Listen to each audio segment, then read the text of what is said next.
I used to work the graveyard shift at a Waffle House off Interstate 75 in Georgia. This was about 8 years ago when I was 22 and desperate for any job that would pay my rent. The location was one of those isolated ones, sitting alone in a pool of yellow light surrounded by darkness, with nothing but a gas station across the street and miles of pine trees beyond that. Most nights were pretty routine. You'd get your usual cast of characters: truckers grabbing coffee and hash browns, drunk college kids sobering up after parties, insomniacs who couldn't sleep. I actually didn't mind it. There was something peaceful about the quiet hours between 2 and 6 a.m., when the world felt like it belonged to just a few people. But there was this one regular who always made me uncomfortable. He'd show up every Tuesday and Thursday around 3:30 a.m., always sat in the same booth, the third one from the door, and always ordered the same thing: 2 eggs over easy, wheat toast and black coffee. Never said much beyond thank you and have a good night. Paid in exact change every time. What bothered me wasn't what he did, but how he did it. He'd sit there for exactly 45 minutes, eating slowly, but his eyes were always moving. Scanning the restaurant, watching the parking lot through the windows, studying me and my co-worker Derek, like he was memorizing us. And he had this notebook he'd write in between bites, just scribbling away, glancing up occasionally to look around again. Derek thought I was being paranoid. "Man's probably a writer or something," he'd say. "You watch too much true crime." But Derek worked the deep fryer in the back most of the time. He didn't see the way this guy's eyes would follow me when I wiped down tables, or how he'd lean forward in his seat whenever someone new came in, like he was waiting for something. The guy was probably in his 50s, average height, thinning brown hair, wore the same black windbreaker every time. Nothing particularly threatening about him, which somehow made it worse. He looked like someone's accountant or middle school math teacher, completely forgettable, except for those eyes. This went on for about 3 months, every Tuesday and Thursday, like clockwork.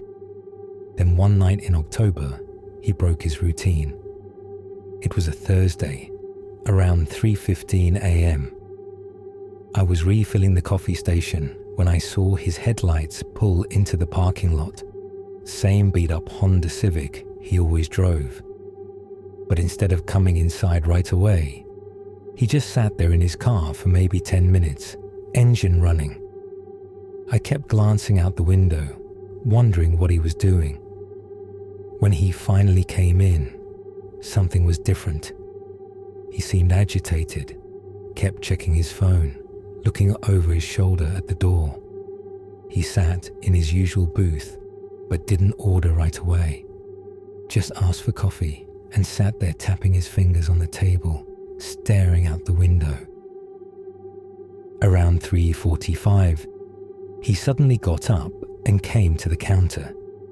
This was unusual. He never approached the counter, always waited for me to take his order at the table. "Excuse me," he said, and his voice was different too, urgent, almost whispered. "Have you seen anyone else come in tonight? Anyone asking about the Tuesday-Thursday regular?" I told him no, that it had been a quiet night. He nodded, but he looked relieved and worried at the same time, if that makes sense. "If anyone does ask," he said, "could you tell them I wasn't here tonight? That maybe I've been coming on different days lately?" I didn't know what to say to that. Derek had come out from the back and was listening now, wiping his hands on his apron. The whole situation felt surreal, like we'd stepped into the middle of someone else's drama. The man went back to his booth, but he didn't order food, just sat there with his coffee, constantly checking his phone in the parking lot. Every time a car passed on the interstate, which wasn't often at that hour, his head would snap up and he'd watch until the taillights disappeared. Around 4:30, a black sedan pulled slowly into the parking lot. Not fast, not urgent, just deliberate. It parked 3 spaces away from the Honda, and 2 men in dark clothes got out. They didn't look like our usual customers. Too well dressed, too alert. They moved like they had a purpose. The regular saw them immediately. His face went pale, and he quickly stuffed his notebook into his jacket pocket. The 2 men were walking toward the entrance when he suddenly stood up, threw a 20 on the table, and headed for the back exit, the one that led to the dumpster and the employee parking area. "Hey," I called out, "you can't." But he was already gone, slipping out the back door just as the 2 men entered through the front. They were polite enough, ordered coffee, asked casual questions. Had we seen a man matching the regular's description? Had anyone been in tonight who seemed nervous or upset? We told them no, following the regular's request without really understanding why. They stayed for about 20 minutes, drinking their coffee slowly, watching the parking lot. Then they left without another word. Through the window, I watched them sit in their car for another few minutes before driving away. The regular's Honda was still in the parking lot. Derek and I found him about an hour later when we went to take out the trash. He was sitting behind the dumpster, back against the concrete wall, staring at nothing. At first, I thought he was dead. He was so still. But then he blinked and looked up at us. "Are they gone?" he asked. We told him yes, they'd been gone for over an hour. He nodded and slowly got to his feet, brushing dirt off his jacket. "Thank you," he said, "for not telling them I was here." That's when I had to ask, who were they? What's going on? He was quiet for a long moment, looking back toward the restaurant. Then he said, "I used to work for some people who didn't like it when I stopped working for them. That notebook you've probably seen me writing in. It's insurance, documentation of things they'd rather keep private." He pulled out his car keys, hands shaking slightly. "I probably shouldn't come back here anymore. It's not safe for you folks either, if they think I'm a regular." And that was it. He got in his car and drove away. Derek and I stood there in the pre-dawn darkness, trying to process what had just happened. We never saw him again. Not on Tuesdays, not on Thursdays, not ever. His absence was almost as unsettling as his presence had been. For weeks afterward, every time someone new came in during the night shift, I'd tense up, wondering if they were looking for him. But here's the thing that still bothers me. 8 years later, about a month after that night, I was cleaning out the booth where he used to sit, really deep cleaning, getting into the cracks in the upholstery. And I found something wedged between the seat cushion and the back of the bench. It was a page torn from a notebook.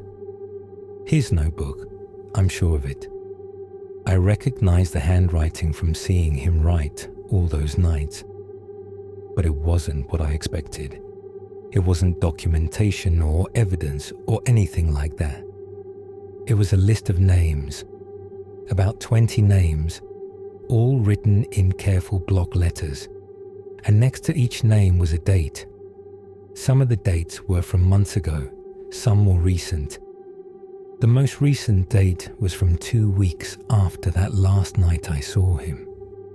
At the bottom of the page, in different ink, someone had written, "He was right about the Tuesday-Thursday pattern. Location compromised. Recommend immediate relocation of asset." I showed it to Derek, but he just shrugged and said it was probably nothing. Maybe just notes for a story he was writing, or leftover paperwork from some old job. But I kept thinking about those men in the black sedan, how they'd moved with such purpose, how they'd asked their questions. I kept that piece of paper for years, tucked in my wallet like some kind of talisman. I'd take it out sometimes and stare at those names, wondering what they meant, wondering if the regular was still out there somewhere, still looking over his shoulder. Then 3 years ago, I was reading the news online and saw a story about a car accident in South Carolina.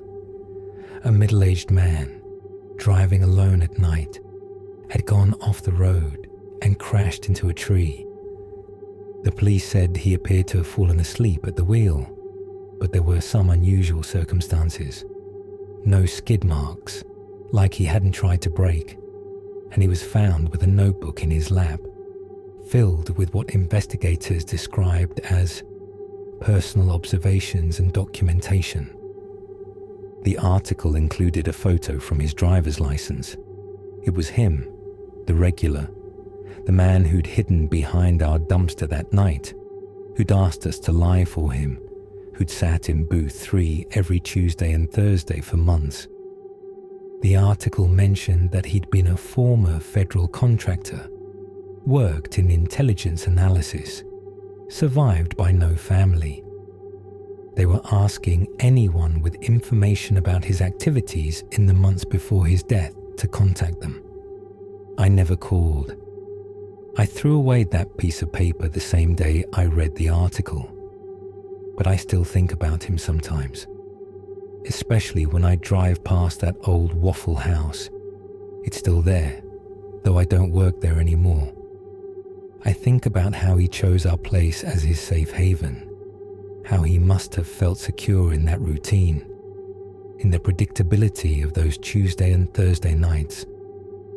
And I wonder if he was really alone that night when his car went off the road, if those men in the dark sedan ever found him, or if there were others. I wonder if that notebook survived the crash, and who has it now. But mostly, I try not to think about it at all. Some stories don't have endings you want to know.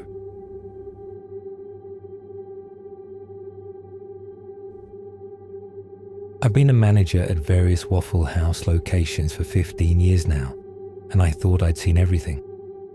Drunk customers, fight club aftermath, people having mental breakdowns over hash browns, you name it. But what happened at the Columbus location last winter still keeps me up some nights. It started on a Tuesday in January. I was covering the overnight shift because 2 of my regular night crew had called in sick with the flu that was going around. So it was just me and Keisha, one of my most reliable servers, holding down the fort from 11 p.m. to 7 a.m. Around 1:30 a.m., this woman came in. I guess she was in her late 30s, wearing a dark blue coat that looked expensive, hair pulled back in a neat bun. She looked professional, like she might be a lawyer or doctor coming off a late shift. What struck me immediately was how put together she looked for someone eating at Waffle House at 1:30 in the morning. She sat in the corner booth, the one with the best view of both the entrance and the parking lot, and ordered a simple meal. Waffle with strawberries, hash browns scattered and covered, orange juice. Nothing unusual about that. What was unusual was how she ate. She took tiny bites, chewing each one slowly, deliberately. And between every few bites, she'd stop completely and just sit there, listening. Not to music or anything. She didn't have headphones or a phone out, just listening to the restaurant, to us, to the sounds from outside. Her head would tilt slightly, like she was trying to catch something specific. Keisha noticed it too. She came back to the kitchen and whispered, "That lady in booth 7 is kind of weird. Acts like she's waiting for something."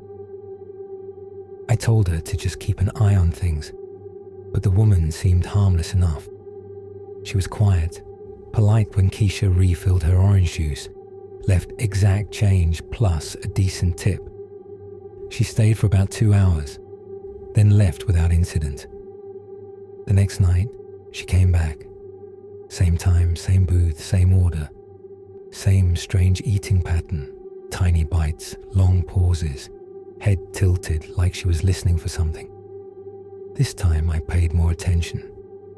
During her listening pauses, I tried to hear what she might be focusing on, but there was nothing unusual, just the normal sounds. Coffee brewing, the exhaust fan, occasional traffic on the interstate.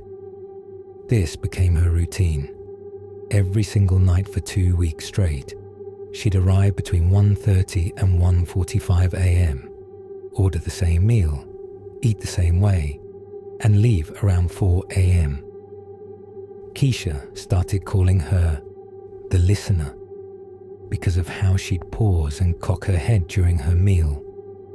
I asked Keisha to try engaging her in conversation, see if we could figure out what she was about. But the woman was polite yet distant. She'd answered direct questions. Yes, the food was good. No, she didn't need anything else, but never volunteered information about herself or why she was there every night. On the 14th night, things changed. She arrived at her usual time, ordered her usual meal, but about 30 minutes into her visit, while she was in the middle of one of her listening pauses, she suddenly went rigid. Not scared rigid, but alert rigid, like a dog hearing a whistle only it can detect. She stood up abruptly, left a 20 on the table without waiting for change, and walked quickly to the front window. She pressed her face close to the glass, looking out at the parking lot and the street beyond with intense concentration. "Mom," Keisha called out. "Everything okay?" The woman turned back to us, and for the first time in 2 weeks, she really looked at us. Not politely, not distantly, but really looked like she was seeing us as actual people instead of background elements. "How long have you both worked here?" she asked. "I've been here about 3 years, Keisha said. "Mike's been with the company forever." 15 years, I added. "Why?" She hesitated, then said, "Have you ever noticed anything unusual happening around here?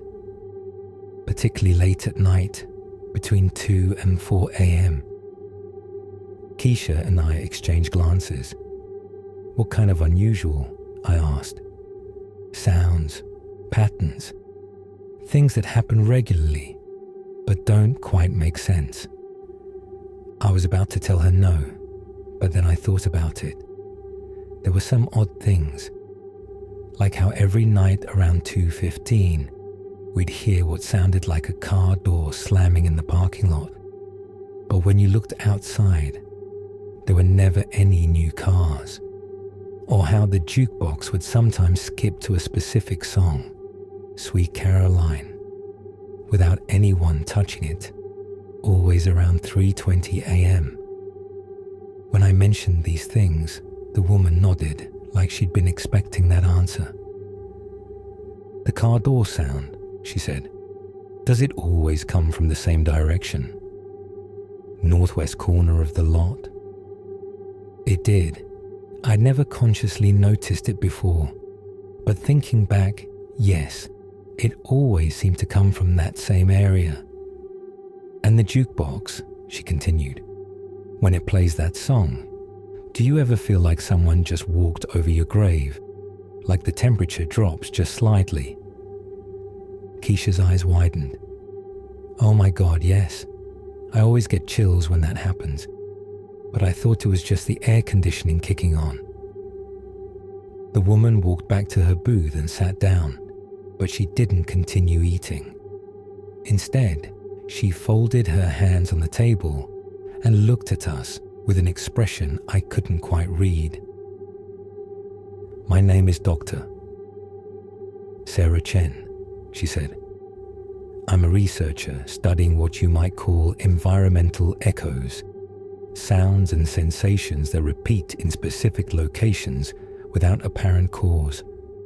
This Waffle House has been showing unusual readings on certain equipment I've been monitoring. She reached into her purse and pulled out a small device that looked like a cross between a smartphone and a Geiger counter.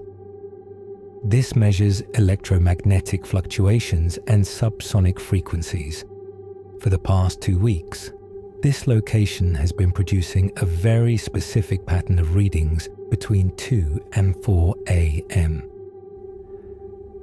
I didn't know what to make of that. You're saying our restaurant is haunted? Not haunted exactly, more like imprinted. Sometimes when traumatic or emotionally significant events happen in a place, they can leave traces, subtle changes in the environment that sensitive equipment can detect. She showed us the device's screen. There were wavy lines and numbers that meant nothing to me, but she seemed to understand them perfectly. According to this, something significant happened here on March 15, 2018, at approximately 2:47 a.m. The readings suggest extreme emotional distress, possibly fear or grief.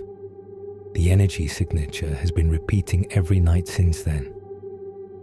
March 15th, 2018. I had to think about that date. It took me a moment, but then I remembered. That was the night of the shooting. Not at our restaurant, about a quarter mile down the road at a truck stop. A domestic dispute that escalated.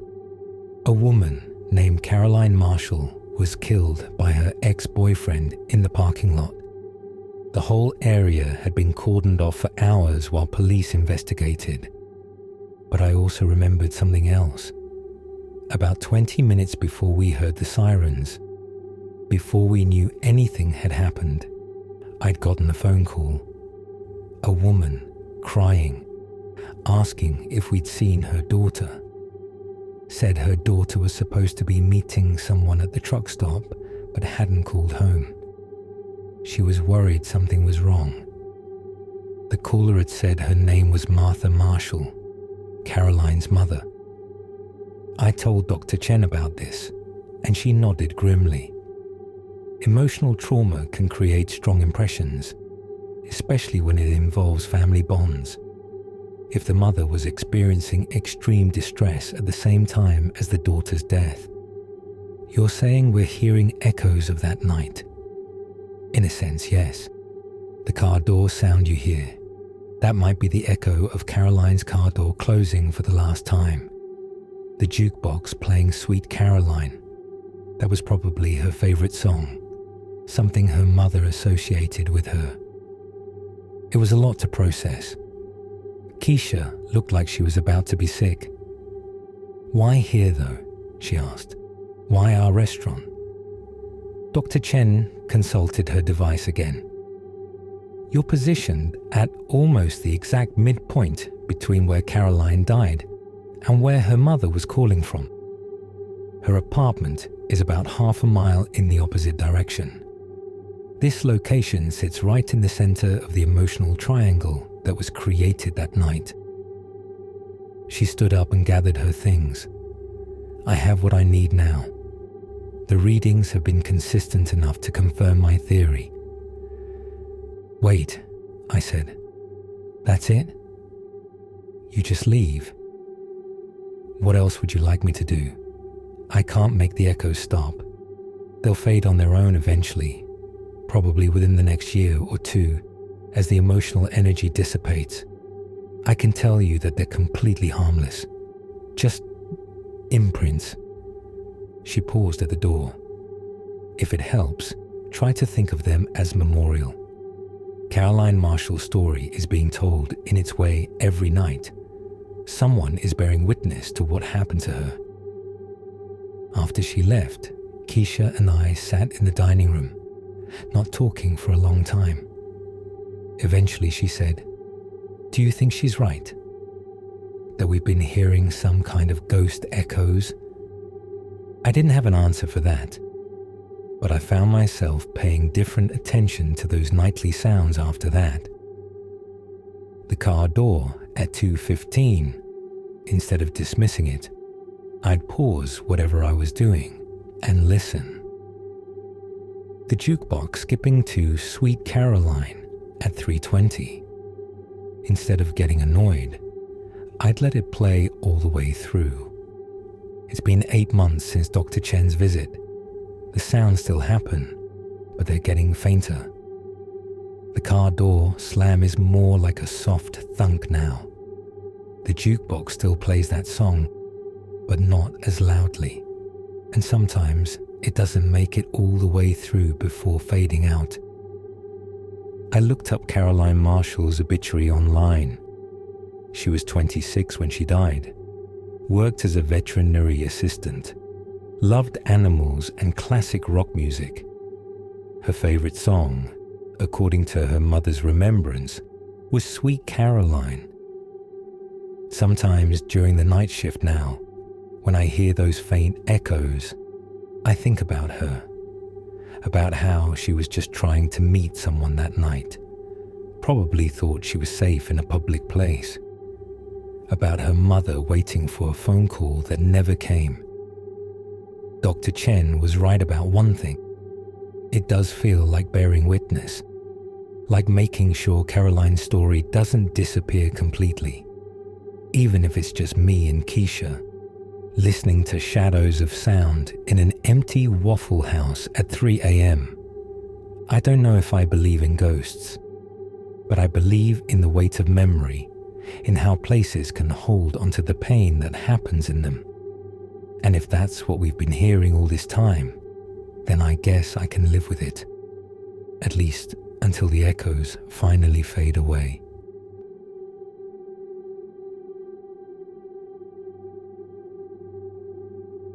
I found the notebook in the dumpster behind the Waffle House where I work. I know that sounds weird. Who goes through restaurant garbage? But I was looking for my car keys.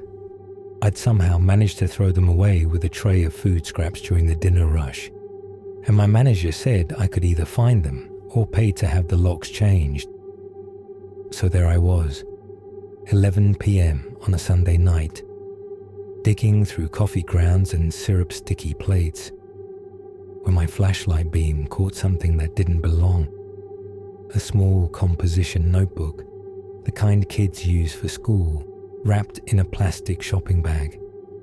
It was clean, like someone had placed it there carefully, instead of just tossing it. I almost threw it back. None of my business, right? But something about how deliberately it had been wrapped and placed made me curious. I tucked it under my arm and kept looking for my keys. Found the keys 20 minutes later, stuck to the bottom of a pie tin. By then, I'd forgotten about the notebook until I got home and saw it sitting on my passenger seat. The cover was plain black with a white label that said, "Recipe Development, Confidential," in neat handwriting. I figured it was some corporate thing, maybe a cook from another location, testing new menu items. Waffle House is pretty secretive about their recipes, even basic things like the exact hash brown seasoning blend. I was just going to flip through it quickly and throw it away, but the first page stopped me cold. It wasn't a food recipe at all.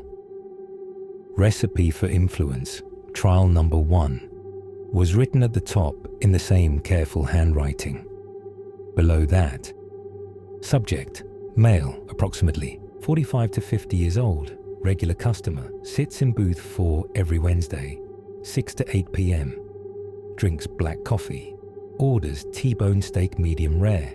Hash browns scattered, smothered, covered. Preparation. Added 2 drops of compound X7 to coffee during refill at 6:30 p.m. Subject showed no immediate reaction. Results. Subject became unusually talkative after 20 minutes. Shared personal information without prompting. Divorce proceedings, custody battle, financial difficulties. Mentioned specific bank account numbers and legal strategies. Effect lasted approximately 90 minutes. Notes. Compound appears to reduce social inhibitions and increase trust response. Subject had no memory of sharing personal details when questioned at next visit. Recommend increasing dosage for trial number 2. My hands were shaking as I turned the page. There were dozens of entries, all following the same format. Different customers, different compounds, all being tested without their knowledge. An elderly woman who always ordered pecan pie had been dosed with something that made her reveal her social security number and deceased husband's insurance information. A young couple on date nights had been given something that made them argue violently in the parking lot. Each entry was dated and included detailed observations about the subject's behavior, personal information they'd revealed, and how long the effects lasted. At the back of the notebook was a section titled Compound Recipes, with chemical formulas I didn't understand. The handwriting looked familiar, but I couldn't place it until I got to an entry dated just 3 days earlier. Recipe for memory suppression, trial number 8. Subject, female, 23 years old, works evening shift, access to all food prep areas. Preparation, added 3 drops of compound M12 to subject's employee meal, hash browns, at beginning of shift. Results, subject completed all normal duties but showed significant gaps in memory formation. When questioned about specific events during shift, customer complaints, kitchen accidents, cash register discrepancies, subject had no recollection. Effect lasted 6 to 8 hours. Notes. Compound successfully prevents formation of short-term memories without affecting motor skills or job performance. Subject ideal for ongoing trials due to regular schedule and access to other staff meals. That's when I realized the handwriting belonged to Janet, our night shift supervisor, and the female subject they were describing was me. I stared at that entry for a long time, trying to remember the shift from 3 nights ago. I could remember clocking in, remember the general flow of the evening, but the details were fuzzy in a way that didn't feel normal. Had there been customer complaints? Had something happened with the cash register?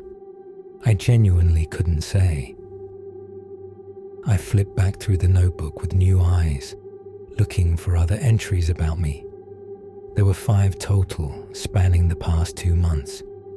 Each one described me being drugged with different compounds each time through my employee meal.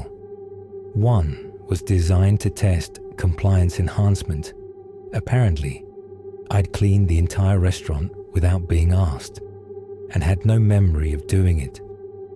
Another was for pain threshold modification. I'd worked a full shift with what should have been a painful burn on my arm, but hadn't seemed to notice.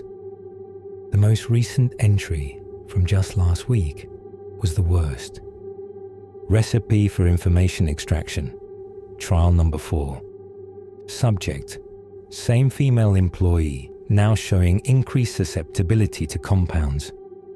Preparation, added 4 drops of compound I9 to subject's coffee during break. Results, subject became highly communicative and compliant, provided detailed personal information including home address, work schedule patterns, names and addresses of family members, daily routines, security habits, locks doors, windows, alarm system, etc., relationship status, and financial information. Also shared detailed knowledge of restaurant security systems, safe combinations, and deposit procedures. Notes: subject has no memory of conversation. Information gathered successfully compiled for future use. Recommend moving to phase 2 of operational plan. I was going to be sick. Janet had been drugging me for months, extracting personal information I would never normally share, and I had no memory of any of it. And from the sound of that last entry, she was planning something bigger. I called in sick the next day and spent the time researching everything I could about Janet Morrison. That was her last name, according to the work schedule. What I found made everything worse. She'd worked at 6 different Waffle House locations over the past 4 years, never staying anywhere longer than 8 months. At 2 of those locations, there had been burglaries shortly after she left. Someone had known exactly when to break in, which safes to target, which employees would be working. At another location, a long-time employee had been fired for theft, claiming she had no memory of taking any money. I realized I was looking at a pattern. Janet would get hired, spend months drugging employees and customers to gather information, then use that information for robberies or identity theft before moving on to the next location. And according to her notebook, our restaurant was next. I should have gone to the police immediately, but I was scared. Who would believe such a crazy story? And what if she drugged other people at work? What if our manager was compromised too? Instead, I decided to confront her directly. I know that sounds stupid now, but I was angry. This woman had been violating my mind for months, stealing my memories, using me like a lab rat. I wanted answers. I went in for my next scheduled shift and waited until we were alone in the kitchen. Then I pulled out the notebook. "I found this," I said, holding it up so she could see the cover. Janet went very still. For a moment, her mask slipped completely, and I saw something cold and calculating in her eyes that I'd never noticed before. "Where did you find that?" she asked quietly. "Does it matter? I know what you've been doing to me, to all of us." She was quiet for a long moment, then said, "You read the whole thing?" I nodded. "Then you understand why I can't let you remember this conversation." She reached for something behind the coffee machine, but I was already moving. I ran for the front door, notebook clutched to my chest, with Janet close behind me. I made it to my car and drove straight to the police station. The officer who took my statement was skeptical until I showed him the notebook. The chemical formulas alone were enough to take it seriously. Several of the compounds were restricted substances that required special licenses to possess. They arrested Janet at the restaurant 2 hours later. In her apartment, they found a full laboratory setup and enough drugs to dose half the city. She'd been running this scam for years, moving from location to location, always staying just ahead of suspicion. During the investigation, they discovered that 12 other employees across her previous jobs had reported similar memory issues and unexplained gaps in their recollections.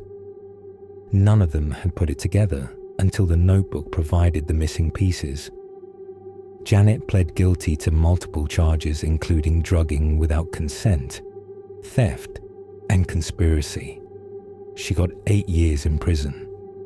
During her sentencing, she never looked at me, never showed any remorse. She acted like the whole thing was just a business transaction that had gone wrong. The worst part is what the doctor told me afterward. Those compounds she'd been using, some of them can cause permanent damage with repeated exposure. I might never get back all the memories she stole from me. There are gaps in the past few months that will probably never fill in.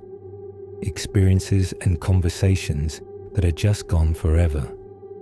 I don't work at Waffle House anymore. I can't.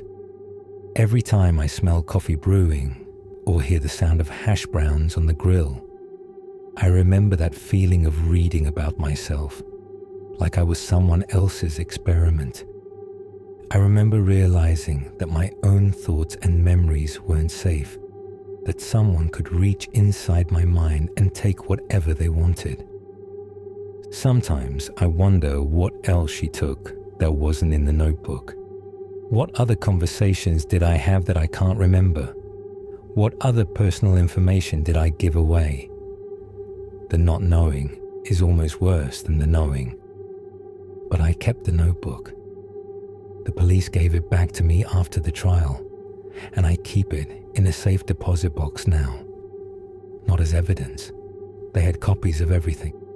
But as a reminder that the people around us aren't always who they seem to be. That trust is something precious that can be stolen without you even realizing it's gone. Sometimes I take it out and read through it again, trying to remember those missing pieces of my life. But the pages just stare back at me, full of someone else's observations about my drugged behavior, like reading a scientific report about a stranger who happened to share my name. And I wonder how many other notebooks are out there, in how many other dumpsters, documenting experiments on people who'll never know they were test subjects in someone else's twisted recipe collection.